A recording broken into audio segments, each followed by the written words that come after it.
네, 최근 원자재 가격 상승세가 심상치 않습니다. 왜 오르고 언제까지 랠리가 계속될지 오늘 이슈플러스에서 자세히 짚어보겠습니다. 먼저 원자재 가격 동향부터 오민지 기자가 정리해드립니다. 경제가 살아날 조짐을 보이자 올 들어 원자재 가격 랠리가 이어지고 있는데요. 먼저 국제유가는 코로나19 이전 수준으로 회복했습니다.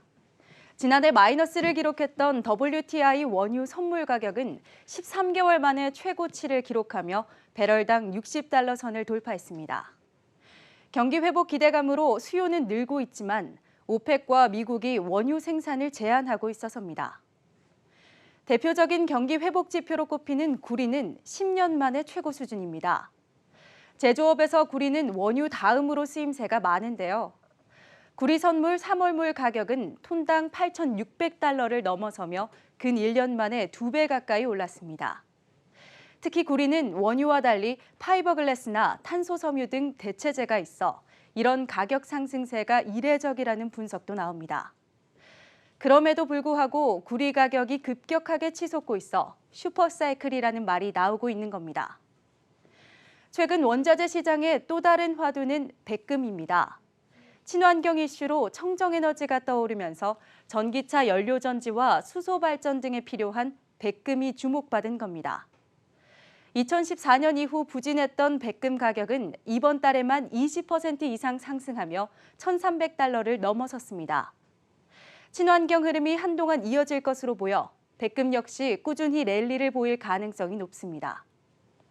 이번 랠리의 특징은 산업용 원자재뿐만 아니라 원자재 시장 전반에 걸쳐 가격이 상승한다는 점입니다.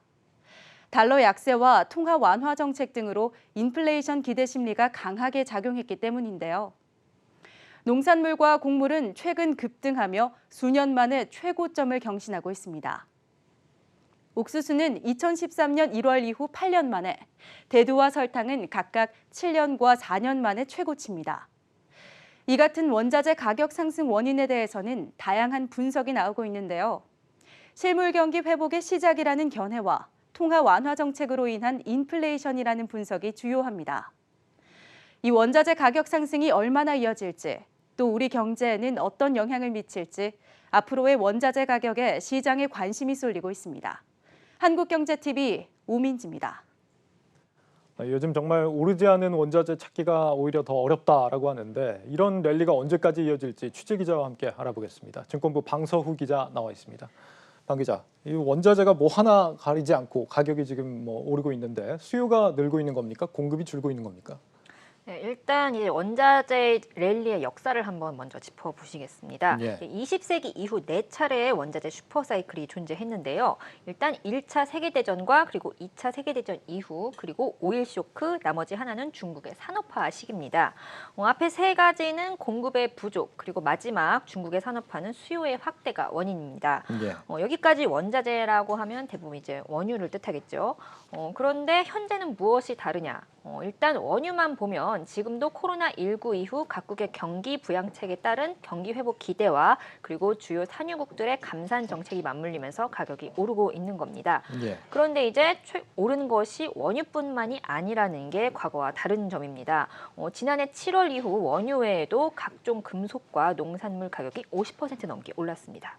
코로나 때문에 원자재 공급은 많이 좀 줄었는데 수요는 회복 속도가 예상보다 빠르기 때문이다. 이렇게 이해를 해볼 수 있겠네요. 뭐 코로나 백신이 나오면서 투자도 늘고 뭐 공장도 더 돌리고 이런 모양이죠. 그런데 수요가 회복되고 있다고 해도 좀 이해가 안 되는 게 지금 원유 가격이 WTI를 보면은 이제 코로나 이전보다 오히려 좀 높단 말이죠. 그래서 경기 회복 말고도 원자재 값이 오르는 다른 이유가 있지 않을까 싶은데 어떻습니까? 일단 지난해 7월 이후 제가 시점을 말씀드렸었는데 그게 이제 코로나 백신이 나오기도 전입니다. 네. 이제 경기 회복 기대감보다 앞서서 그러니까 원자재 가격을 끌어올린 원인이 있다는 거겠죠. 그게 바로 돈이 되겠습니다. 돈이요? 예. 예. 각국 중앙은행에서 이제 코로나19 극복을 위해서 천문학적인 돈을 풀면서 화폐 가치가 하락했고 또 이에 따라서 현물 자산의 표시 가격이 높아지면서 원자재 가격이 뛸 수밖에 없었던 겁니다. 여기에 미국 대선에서 조 바이든 민주당 후보가 당선되면서 친환경 관련 원자재는 그야말로 날개를 단 셈입니다. 예. 전기차 수요가 폭발하면서 구리 그리고 백금 가격이 폭등했고요. 또 비슷한 맥락에서 니켈과 아연 그리고 코발트 가격까지 다 올랐습니다. 예. 그러니까 유동성 유동성 때문에 화폐 가치도 떨어지고 친환경 가치 대세가 되는 쪽에서는 좀 수요도 늘었기 때문에 이런 현상이 나타나는 거다라는 건데 원자재 중에는 이 농산물도 있잖아요. 우리가 먹는 뭐 쌀이나 밀 같은 이런 것들은 왜 오르는 겁니까? 갑자기 뭐 입이 더 늘어나는 것도 아닌데. 일단 오늘 말씀드리는 원자재 대부분이 이제 공급이 부족해서 그리고 뭐 아니면 수요가 넘쳐서 이렇게 가격이 오르는 것에 더해서 이제 돈의 힘으로 더 오르고 있다 이런 말씀을 드리고 있는 거잖아요. 예. 그러니까 이제 돈의 힘으로 더 오르기 앞서서 무엇인가 농산물 가격의 상승을 부채질했다는 건데 이제 여러 가지 요인이 있습니다. 농산물 같은 경우는 이제 기후 변화에 따라서 좀 많이 갈렸습니다. 예. 일단 쌀이나 밀 그리고 옥수수 같은 이런 3대 곡물의 경우 중국을 비롯한 아시아에 이제 폭우나 장마가 장기간 이어졌고 또 이제 라니냐 현상 같은 게 일어나면서 미국과 남미 같은 이런 대표적인 곡창지대에 좀 작황에 영향을 미쳤습니다. 그리고 이와 함께 코로나19 여파로 농번기 노동력 확보가 어려워지면서 생산량이 줄었고요. 또 농산물을 닥치는 대로 먹어치우는 이제 메뚜기 떼까지 출몰을 했습니다. 그래서 생산에 차질을 빚게 된 겁니다. 예. 이제 농산물 가격이 오르게 되면 당연히 사료 가격이 오르기 때문에 따라서 이제 육류 가격까지 덩달아 오른 겁니다. 그렇군요. 농산물은 기상이변이 영향을 준 거네요. 뭐 갑자기 영화 인터스텔라가 생각나는 것 같습니다. 보통 원자재 가격이 오르면은 원자재를 수출하는 이런 신흥국 증시가 좀 강세를 보이는 경향이 있는데 이번에도 그렇습니까?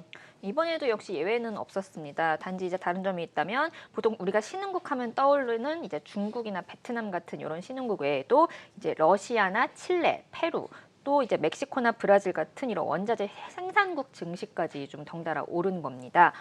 특이한 게 이제 칠레와 페루입니다.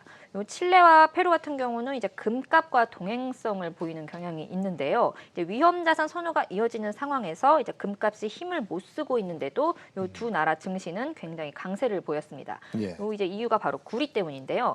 이제 두 나라가 전 세계 구리 생산량의 40%를 차지하면서 이제 증시도 덩달아 오르게 된 겁니다. 그렇군요. 그러면 언제까지 오를까요? 전망이 어떻게 됩니까? 일단 전문가들은 연준이 통화 정책을 긴축으로 선회하지 않는 한 이제 원자재 랠리는 지속할 것으로 전망했습니다. 네. 기대 인플레이션이 치솟는 가운데 이제 연준이 명목 금리를 현 수준으로 유지하기만 해도 그만큼 실질 금리는 하락하게 돼 있으니까요. 이제 이렇게 되면 약달러와 고물가, 즉 이제 실물 자산 가치가 상승하기 때문에 원자재 가격은 오를 수밖에 없습니다. 다만 경기가 회복되고 수급 환경이 바뀌게 되면 원자재별로 차별화는 불가피할 것으로 보입니다. 그럼 이제 투자의 관점에서 원자재 중에서도 어느 쪽이 유망하다고 할 수 있습니까? 일단 농산물 같은 경우는 이제 재배 면적을 늘리게 되면 또 이제 공급 부족 현상이 빠르게 해소되는 만큼 랠리가 오래 지속되기는 어렵다는 전망입니다. 예. 그리고 이제 구리와 은, 또 백금 같은 이런 친환경 인프라 구축에 필요한 소재들은 좀 상당 기간 수요 우위를 지속할 것으로 전망이 되고 있고요. 특히 구리 같은 경우는 2050년까지 수요가 2배가량 늘어날 수가 있고 또 새 광산 개발이 어려워서 유망한 자산으로 꼽히고 있습니다. 이제 원유는 좀 이제 앞서 말씀드린 것처럼 저탄소 경제가 도래하게 된다면 좀 조금 주춤할 수는 있겠지만 그 시기가 그렇게 빨리 오지는 않을 것이라는 의견이 최근 힘을 받고 있습니다. 최근 텍사스 지역을 덮친 한파만 해도 이제 그런데요. 풍력 발전 비중이 20%를 웃도는 지역에서 지금 한파로 발전기가 얼어붙고 또 이제 전력 생산에 차질이 빚어지면서 대규모 정전 사태가 벌어진 겁니다. 세계 원유 최대 수출국인 미국, 이제 그 중에서도 가장 많은 원유를 생산하는 텍사스에서 전기가 멈춘 만큼 단순히 원유 생산 차질을 넘어서 이제 신재생 에너지 효율성 자체에 이제 문제점이 거론되고 있는 상황입니다. 따라서 이제 글로벌 투자은행들은 국제 유가가 배럴당 최고 $100까지는 오를 수 있다고 봤습니다. 네. 증권부 방서우 기자였습니다. 잘 들었습니다.